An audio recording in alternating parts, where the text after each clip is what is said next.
हमारे बीच में पधारे धनगर समाज के राष्ट्रीय अध्यक्ष माननीय जेपी धनगर साहब और यहाँ पर उपस्थित हर एक व्यक्ति जो ये भावना लेके आया है कि धनगर समाज का उत्थान हो, उन सबके चरणों में मैं सबसे पहले प्रणाम करता हूँ। जितना समय कहने बोलने की बात पर आते हैं, हम लोग जो जीवन जी रहे हैं उसमें रोज नई चुनौतियां, रोज नई समस्याएं हैं और उन समस्याओं आपने धनगर आरक्षण का समर्थन किया है। धनगर की भाजपा नेता और माननीय हरिश्चंद्र सिंह जी आपके माले पर करते हैं, आपके नेता करते कोई दिक्कत नहीं।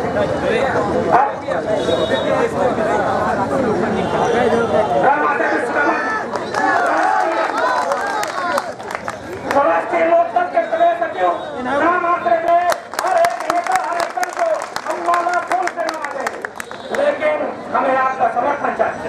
आगे सुनते हैं। मैं प्रमुख बिंदुओं पर कुछ चर्चा करूंगा। उसी के क्रम में पहले हमारे बीच में बड़ा सौभाग्य का विषय है कि जिन्होंने ऐसा नेतृत्व दिया कि प्रांतीय धनगर महासभा का इतना बड़ा जनसमूह, जो कि किसी ने कल्पना में भी नहीं सोचा होगा कि जौनपुर में एकत्रित होगा, ऐसे हमारे प्रांतीय महासभा के राष्ट्रीय अध्यक्ष आदरणीय श्रीमान जेपी धनगर जी हमारे बीच में विभिन्न राजनीतिक दलों के यहाँ पर हो। अगर हम लोगों के हाथ में सुप्रीम कोर्ट और हाई कोर्ट का दिया हुआ आदेश है तो हम लोग अपने अधिकार को छीनेंगे, चाहे जो कुछ भी करना पड़ेगा उसके पीछे नहीं हटेंगे। मेरे मित्रों, तमाम लोग आरक्षण की मांग को लेकर बिना हाथ पैर की आरक्षण की मांग रखते हैं। इसी कलेक्टेड में हमको शामिल किया जाए, हम तो ऑलरेडी उसमें शामिल है। उसके बाद भी हमको दूर किया गया। ये कहाँ का अन्याय है? या अन्याय हम नहीं होने देंगे, या अन्याय मित्र नहीं होने देंगे। दूसरी चीज, आज जौनपुर जनपद का इतना बड़ा जनसमूह है, क्या हम लोग किसी से कम है? मैं तो दावे के साथ कहता हूँ, मैं कलेक्ट्रेट में तमाम समुदायों का धरना देखा हूँ, लेकिन गर्व के साथ कह सकता हूँ माननीय राष्ट्रीय अध्यक्ष महोदय बैठे हैं। आप उत्तर प्रदेश के तमाम जनपदों में हो सकता है इससे बड़ा भी धरना आप संबोधित किया हो अपने समाज का, लेकिन मैं दावा करता हूँ और गर्व करता हूँ, जौनपुर जनपद में किसी एक स्वजाति समाज का यह पहला धरना है जो आपके आंखों के सामने दिखाई दे रहा है। मेरे मित्रों, मैं आप लोगों से यही निवेदन करूंगा कि प्रदर्शन में शामिल हो रही हमारी माताओं बहनों के लिए एक जोरदार तालियां मांगता हूं। आगे के हकदार माताएं बहनें आ गई तो एवं यहाँ पर उपस्थित लोकदल के माननीय मुन्ना सिंह चौहान जी, धनगर समाज के अन्य सभी पदाधिकारी यहाँ पर उपस्थित बड़ी संख्या में, ये व्यवस्था है कि समाज में जो आर्थिक दृष्टि से, सामाजिक दृष्टि से, शैक्षिक दृष्टि से समाज के लोग जो पिछड़े हुए हैं उनको आरक्षण की व्यवस्था संविधान में दी है। लेकिन इस देश का बड़ा दुर्भाग्य है कि आजादी के बाद इतना बड़ा धनगर समाज अन्य अति पिछड़े लोगों को इसका फायदा देश के अंदर नहीं देता। आज नौकरियों में, अन्य प्रकार की सेवाओं में समाज के लोग अभी उनका जो स्थान है बहुत कम है। और समाज में ऐसे लोग हैं जो समाज में, हम सबको मालूम है कि हमारे राष्ट्रीय अध्यक्ष माननीय राजनाथ सिंह जब थे तो उन्होंने निष्क्रिय अभियान चलाया था। मुझे मालूम है कि मुन्ना सिंह जी भी उसमें उनका एक बड़ा योगदान था कि हमारे अति पिछड़ों को विशेष जो आरक्षण की सुविधा है इसको दी जाए। लेकिन उत्तर प्रदेश में जब वो मुख्यमंत्री थे तो उनका कार्यकाल बहुत कम होने के कारण से वो काम आगे नहीं बढ़ पाया। सब लोगों को उसकी सुविधा मिलनी चाहिए। माननीय उच्च न्यायालय ने आदेश दिया कि धनगर समाज ये गरीबी रेखा के नीचे है, बहुत गरीब है, असहाय है, इनको आरक्षण की सूची में ला करके इनको जाति प्रमाण पत्र दिया जाए।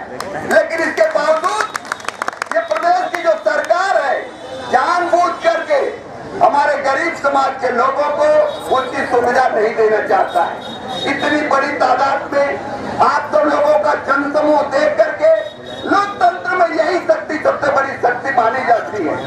ये शक्ति सबको झुका देती है, सत्ता को झुका देती है। इसलिए आपकी ये शक्ति है। आज यहाँ आपने जो लोकतंत्री ढंग से ये आपने इतना बड़ा जन समुदाय माताएं समाज की परंपरा को चंद दिनों में रोकने का काम प्रशासन कर रहा है। श्री जेपी धनगर साहब तथा यहाँ पे उपस्थित हमारे सभी पार्टियों के नेता पार्टियों के नेताओं पर ध्यान आकर्षित कराना चाहता हूँ। क्या आपके सामने जो बैठे हुए लोग हैं, क्या आपको इनकी शकल, इनकी दशा देखकर लगती है क्या इनका पेट भरता है? नहीं भरता है दोस्तों। आज यहाँ बैठे हुए भीड़, बैठे हुए लोग यहाँ आज ड्रामा देखने के लिए, नौटंकी देखने के लिए क्या खरीद होगा, इसके लिए आप लोगों को विचार करना होगा। दोस्तों, हमारी ये लड़ाई नहीं है। जैसा कि यह बाबा भीमराव अम्बेडकर साहब ने आरक्षण बनाते समय धनगर जाति को एससी की कैटेगरी में रखे हुए थे। उस टाइम पे हमारे कुछ महानुभावों ने इस लड़ाई को लड़ा भी, हासिल भी किया, सर्टिफिकेट भी लिया, बच्चों को पढ़ाया लिखाया भी। लेकिन दोस्तों, जैसे एक उदाहरण आप लोगों के बीच में बाबा रामदेव का है। रामदेव योग गुरु योगा को पूरे विश्व में फैला दिए, लेकिन योगा को पैदा नहीं किए। दोस्तों, योग बहुत समय से प्राचीन काल से अपनी धरा पे है। उसी तरीके से आंदोलन या मांग हमारे समाज के बीच में बात करेगा, राज करेगा, जो धनगर हित की बात करेगा, वही प्रदेश में राज करेगा। धनगर हित की बात करेगा, वही प्रदेश में राज करेगा। मैं आपके राष्ट्रीय अध्यक्ष और आज के कार्यक्रम की अगुवाई कर रहे माननीय जेपी धनगर को धन्यवाद देना चाहता हूँ। लेकिन हम आपको नहीं चलेंगे, क्योंकि धनगर जो 2050 में अनुसूचित जाति की सूची सर्टिफिकेट जारी हो रहा है। 2002 के बाद जो सरकार आई वो अंग्रेजी में गड़बड़ कर दिया, राजे जगाड़ा कर दिया। गडरिया, पाल, बघेल ये धनगर है, अलग से आ गया है, इनको फिर से सर्टिफिकेट जारी किया जाए। तो उसके बाद भी सरकार नहीं चाहती, हाई कोर्ट ने भी आदेश दिया। फिर हम लोगों ने विधानसभा में एक दिन घेरा। 27 अगस्त 2013 को आप शासनादेश पढ़े, साफ साफ लिखा है कि मानिए उच्च न्यायालय के आदेश, माननीय अनुसूचित जाति जनजाति आयोग राष्ट्रीय का आदेश के अनुसार शासनादेश जारी किया जा रहा है कि धनगर का सर्टिफिकेट अनुसूचित जाति का जारी किया जाए। साथियों, पश्चिम के कई जिलों में, मुरादाबाद में भी हम लोग थे, घेराव हुआ। और यही नहीं, उसी धनगर जाति के सर्टिफिकेट पर जेपी धनगर जी के सिफारिश पर हम लोगों ने निरंजन धनगर को सुरक्षित। अभी ये जानते हैं मथुरा में बलदेव जहाँ 80,000 जात है, जानते हैं वहाँ भी अनुसूचित जात का सर्टिफिकेट लेकर के आधा दर्जन लोग धनगर समाज की अगुवाई कर चुके हैं। तो ये लड़ाई आपको भीख मांगने नहीं आए, ये तो अधिकार आपका है। ये आप सोए थे। अब जेपी धनगर के माध्यम से तुम 17 जातियों को दे नहीं सकते हो, लेकिन जिनको मिला हुआ है संविधान में, चाहे वो धनगर हो चाहे वो गौर हो, उनको तत्काल आप जारी करा दो। यही जो हटने के बाद मंडल कमीशन की रिपोर्ट आई थी, तब जाकर के हमने भी, चौधरी अजीत सिंह ने भी संघर्ष किया। जब जनता दल की सरकार बनी तो 27% का आरक्षण मंडल कमीशन की सिफारिश के अनुसार लागू हुआ। लेकिन उसमें उस समय भी धनगर अनुसूचित जात था, वो बाकी जातियों के लिए था। और आज क्या हो रहा है उत्तर प्रदेश में? कोई हमारा साथी बुरा मानेगा तो माफ करना, आज नौकरियां उत्तर प्रदेश में बेची जा रही।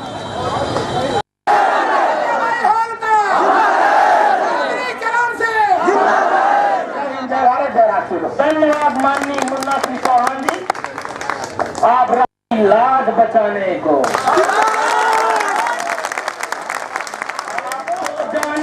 खुशी होनी चाहिए। संविधान की रक्षा के लिए यहाँ का ही नहीं पूरे प्रदेश का धनगर कृष्ण बन। आइए सुनते हैं अखिलेश पाल बक्सा, मनोज पाल कर्मापुर, राहुल पाल फिरोजपुर, लाल बहादुर पाल भदौली, राय साहब पाल बरईपाल, कमलेश पाल संतरा, मुकेश पाल बारीगांव, दयाशंकर पाल चंद्रभानपुर, तन्नू पाल खबरहा, मनराज पाल रोके खबरहा, सुजीत पाल रोके उपरोकला, त्रिभुवन पाल दरियागंज, दयाशंकर पाल दरियागंज, ऋषि पाल ठेकेदार दरियागंज, राजकरण पाल ब्लॉक अध्यक्ष सुजानगंज, डॉक्टर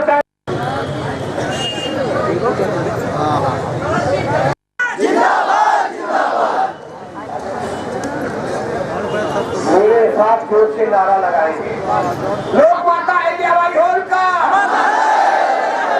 तेज आवाज नियम के कानों में रुई भरी हुई है, इसलिए वो रुई को खोलना बहुत जरूरी है ना। दूसरे कार्यों में बहुत बड़ी हुई है, लेकिन नियम के कानों में रुई भरी हुई है, तो तेज लगाएंगे। लोक माता अहिल्याबाई होलकर। नियम के कानों में रुई भरी हुई है, इसलिए वो रुई को खोलना बहुत जरूरी है ना। दूसरे कार्यों में बहुत बड़ी हुई है, लेकिन नियम के कानों में रुई भरी हुई है, तो तेज लगाएंगे। लोक माता अहिल्याबाई होलकर। लोक माता अहिल्याबाई होलकर। लोक माता अहिल्याबाई होलकर। बाल धनगर समाज बाल धनगर समाज। संचालक महोदय धन्यवाद। लोक माता अहिल्याबाई होलकर के चरणों में श्रद्धासुमन अर्पित करते हुए आज की सभा की अध्यक्षता कर रहे अध्यक्ष महोदय, हमारे बीच में राष्ट्रीय लोकदल जिन्होंने शुरू से लेकर अब तक हमारा साथ दिया, माननीय चौधरी सिंह और चौधरी अजीत सिंह और चौधरी जैन जी ने हमारे बड़े समय में साथ दिया। जब हम मथुरा जेल गए 1 जनवरी 2009 को, तो गंगा पार करते हुए उसमें नाव में बैठकर आए और हमारा अभ्यास समाज लाखों की संख्या में पूरी कलेक्ट्रेट को नहीं, बल्कि मैं तो ये कहूँगा कि मथुरा को घेर लिया। ऐसे हमारे बीच में कहूँगा कि जब हम जेल गए थे तो वहाँ के डॉक्टर नहीं चौधरी जो मौजूदा विधायक थे राष्ट्रीय लोकदल के, वो वहाँ के दीपक चौधरी थे, अन्य जाट भी हमारे साथ जेल गए। इसलिए मैं यहाँ से चौधरी जैन और अजीत दोनों को नमन करता हूँ।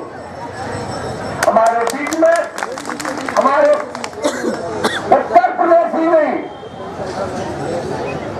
महाराष्ट्र में भी हमारे धनगर की बिगड़ बजाने वाले हमारे समाज के तने निकम्मे नेता हैं।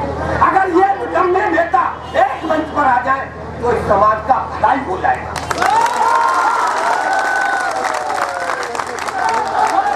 कोई अतिशयोक्ति नहीं है। जब मैं 3 बार जेल गया तो हमारे समाज के नेताओं का बड़ा योगदान था जेल भिजवाने में, यहाँ तक कि मुझे पागल खाने तक भिजवाया आपके समाज के लीडरों ने। बड़ा अफसोस, मैं इसलिए आबू पाल साहब आपसे कहना चाहता हूँ कि हर व्यक्ति वहां न जाए, हर व्यक्ति ये सोच ले कि इस नेता की मंशा क्या है, नीयत क्या है। नीयत समाज के प्रति अच्छी है तो चाहिए, अगर अच्छी है नहीं है तो कतई मत। मैं बिल्कुल वापस पार्टी हो रहा हूँ, मैं बसपा की ओर इसलिए आ रहा हूँ। सब दलों में दलदल है, जेपी दलदल निर्दल है। मैं इसलिए खोजी कर रहा हूँ, मैं किसी पार्टी से पढ़ने की नहीं है, न मैं किसी पार्टी में भी हूँ। इसलिए मैं बसपा की ओर आता हूँ। ठीक है, एक बार बसपा में 3 एमएलए बने, 3 मंत्री बनाए और हमारे समाज को बहुत लाइक किया, क्योंकि आप लोग बसपा से बहुत कॉन्टेक्ट कर सकते हो या सवाल बसपा से ज्यादा रखते हो। भैया रख जाइए आप लोग। मैं ये कहना चाह रहा हूँ कि आज क्या परिस्थिति हो गई, क्या बसपा तो हमारे समाज ने तैयार किया था, तो आज बसपा हमारे इसमें पर क्यों नहीं साथ देती है, क्यों नहीं साथ देती है, क्यों विरोध अपने कार्यकर्ताओं द्वारा कराती है। हाई में चल रहे हैं। 7 हाई कोर्ट में सन मौजूद हुआ। अब बताइए आप लोग, आप जो बसपा में पदाधिकारी है और जो कार्य करता है वो ये कहे कि बसपा हमारे साथ है, बसपा हमारे समाज को टिकट दे, हमारे आरक्षण में सहयोग करे, हम बसपा के साथ हो जाएंगे। बसपा से जाने में बसपा ने हमें बहुत पढ़ाया। मुझे कोई संकोच नहीं है कि बसपा ने हमारे समाज को पूरे प्रदेश को बढ़ाने का काम किया, लेकिन जब दंगल की बात आ गई है तो क्यों बसपा दूर भाग रही है? फिर हमारे खिलाफ क्यों धरना प्रदर्शन करती है? फिर हमारे खिलाफ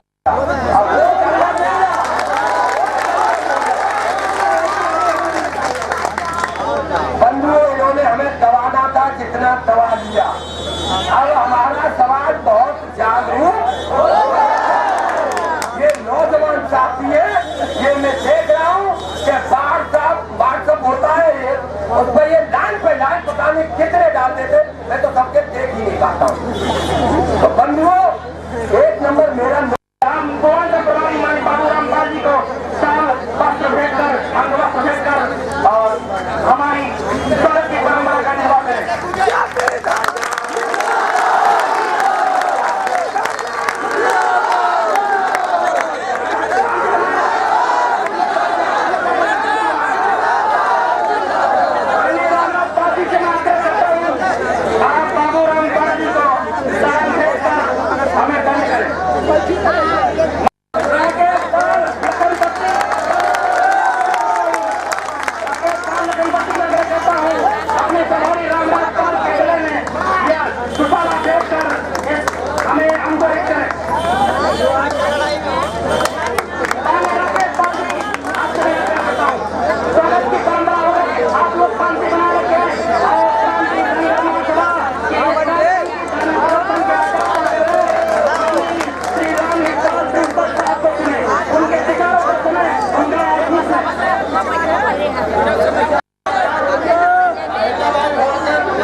कर दिया था, लेकिन इसे शुद्ध कराने के लिए केंद्र सरकार माननीय उच्च न्यायालय के गजट में इसे पुनः संग्रह करा दिया गया हमने। ये सही है ना? सही है। अब आता है कॉलम नंबर 6, हल्का हल्का पढ़ दे रहा हूँ नोट कर। यह है कि इसके पश्चात जब हमारा हाईकोर्ट ने और माननीय उच्च न्यायालय इलाहाबाद ने, हाईकोर्ट ने और राज्य अनुजात आयोग ने जब निर्णय ले दिया तो मथुरा में धरना दिया उत्तर प्रदेश की बसपा सरकार की, और उन्होंने जब मेरे कंटेंट डाली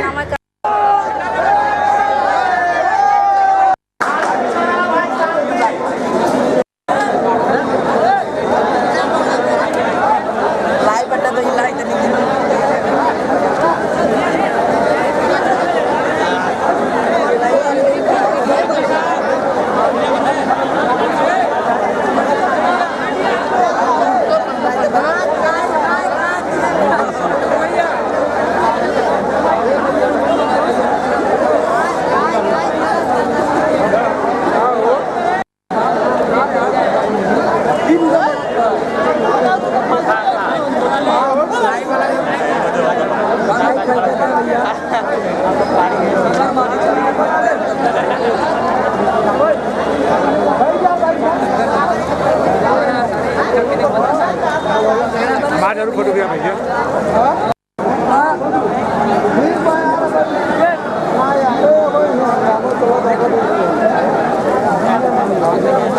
जौनपुर का धरना प्रशासन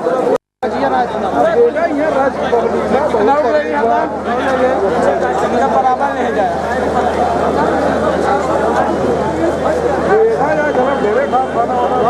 देखा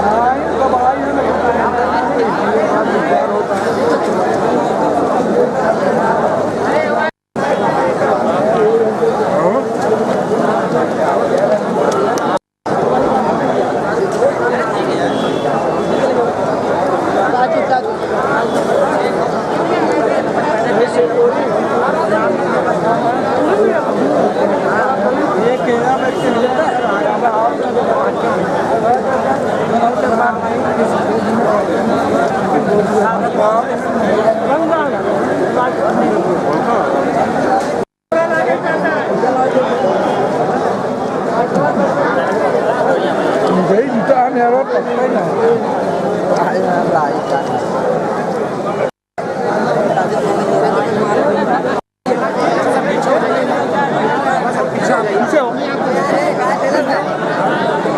आप लोग शांत रहिएगा थोड़ा सा आप लोग जी आप लोग हट जाइए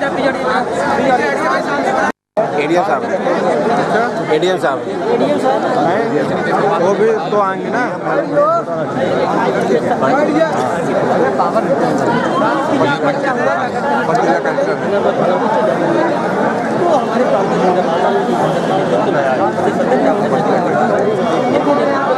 डीएम नंबर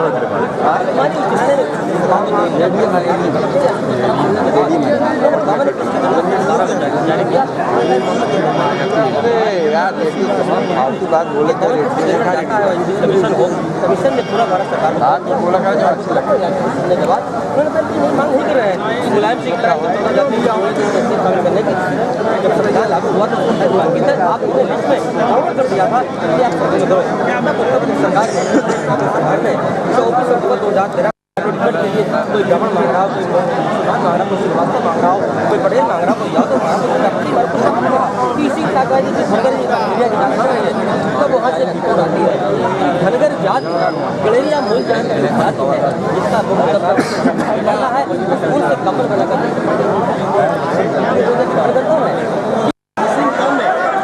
मुस्लिम कौम में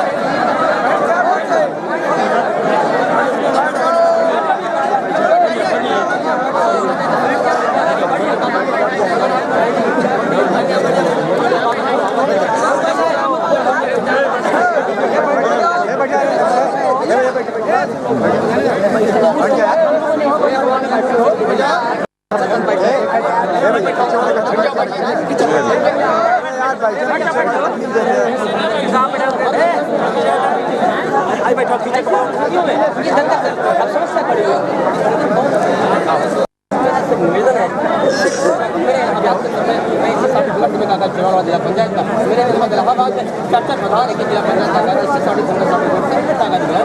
उसी तरह से अगर सर अभी थोड़ी देर के मान लिया जाए अगर 1950 से ये सर्टिफिकेट जारी होता तो हम अब आप कह सकते हैं कि हमको रिकॉर्ड में लाओ धनगर कहीं लिखाओ तो हम माने आपको धनगर अगर ये 1950 जारी हुआ हमारे थोड़ी देर के लिए मान लिया जाए अगर सर को अभी गौस्वामी कम्युनिटी को इसी में शामिल करते हैं कैसे क्लियरिफिकेशन होगा अगर आप आकर कहीं लिखे होते नहीं भाई मैं गोस्वामी में ये जात आती है गोस्वामी में आप कहीं भी आती है कोई कागज आप जानते हो कहीं भी आती है उसमें क्या करते हैं तो अगर किसी एक बिलोंग कर दिया जाएगा अगर कि नहीं गोस्वामी एक जात मिले कैसे क्लियरिफिकेशन होगा तो ऐसी परिस्थितियों में सर मेरा निवेदन है कि आप जनपद कागज जौनपुर में और तहसीलदारों को सब बुला करके नोट जारी कर दें जो शासनाधिकारी मुलायम सिंह जारी किया है और जो है धरना यहाँ प्रदर्शन कर रहे हैं बताए हैं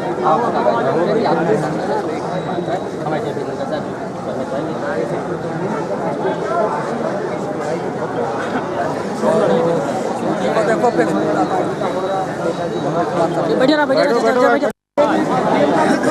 चाहे हमें लाठी पड़वा चाहे जो करें लेकिन हम इससे तो कुछ तो इसी आशा के साथ हम आपको ये बताना चाह रहे थे केवल कागजी कार्रवाई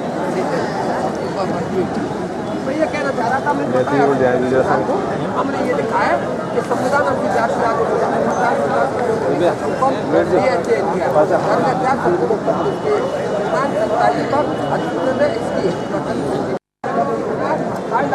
कहीं बाबू बनना तो कोई लेना पड़ा और वो ये अब जो सर्वे कराया आपको उसमें ये किया कि यहाँ आगरा में आपको सर्टिफिकेट बनेंगे हमें डीएम साहब से मतलब हमें तो आम खाने पेड़ नहीं गिनते क्यों साहब यही बात है यही मैंने आपको कहा कोई हम अब कह रहे आप ऑर्डर कर देंगे, हमें कोई तो हम कहेंगे ऑर्डर नहीं करे तो हम अब नहीं जाएंगे, चाहे हमें पुलिस लाठी मारे, चाहे जेल भेज दे, चाहे फांसी पे चढ़ा दे, हम जब यहाँ शांति आए लोगों ने कहता कि हम तैयार हैं, तैयार है, कोई नहीं बोलेगा। साधुराव जी वार्ता हो रही है।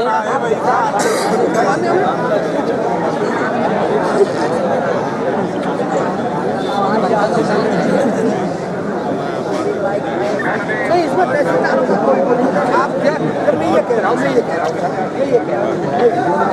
मैं जो सरकार ने आगे उत्तर प्रदेश सरकार ने आज शासना दे सर ये तो कैसे अध्ययन चलेगा सर, हमें ये बता दो कि हमें सर ये ये ऐसी व्यवस्था तो वही मैं कह रहा हूँ। सर अभी आगे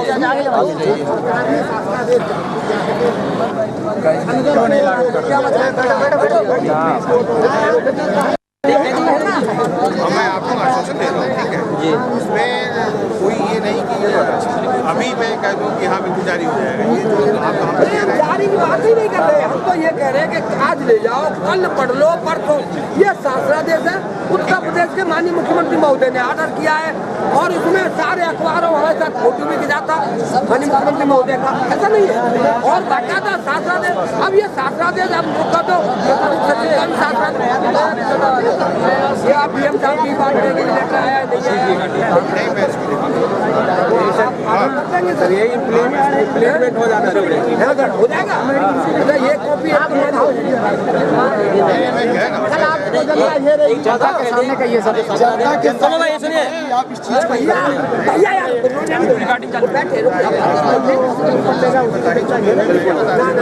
नहीं अपने मुकाबले ये ऐसा नहीं है कि ठीक है, जो भी व्यवस्था है, जो भी शासनादेश है लिखवा लेते हैं। अगर ठीक है भैया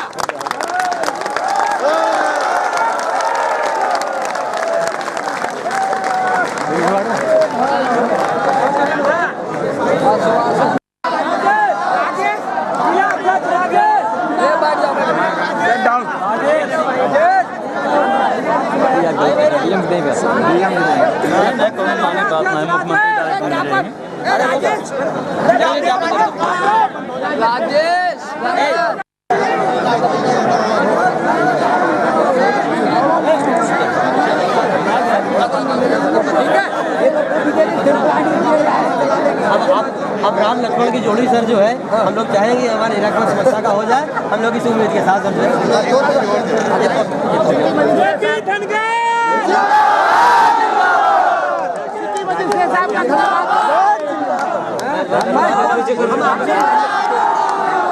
जिला महासचिव महोदय धन्यवाद दे रहे हैं।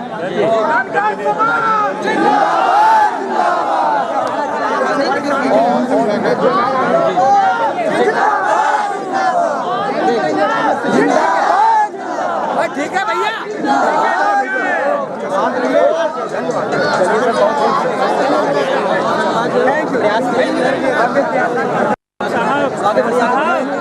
यू।